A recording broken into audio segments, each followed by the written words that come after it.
আবু হুরায়রা রাদিয়াল্লাহু আনহু থেকে বর্ণনা করেন যে তিনি বলেন, লোকে বলে আবু হুরায়রা বড় বেশি হাদিস বর্ণনা করে।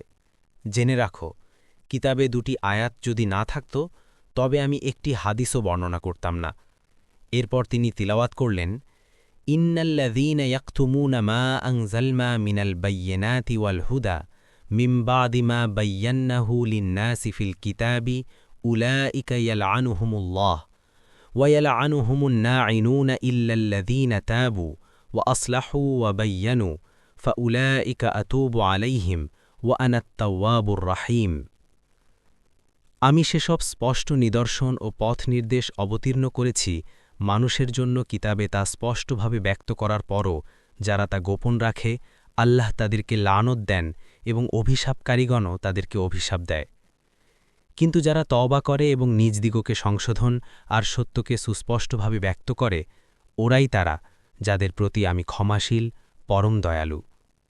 সূরা আল বাকারা ১৫৯-১৬০।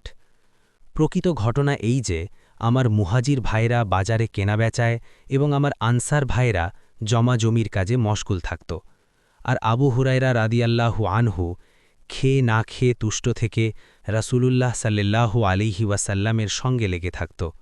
তাই তারা যখন উপস্থিত থাকত না তখন সে উপস্থিত থাকত, এবং তারা যা মুখস্থ করত না সে তা মুখস্থ রাখত।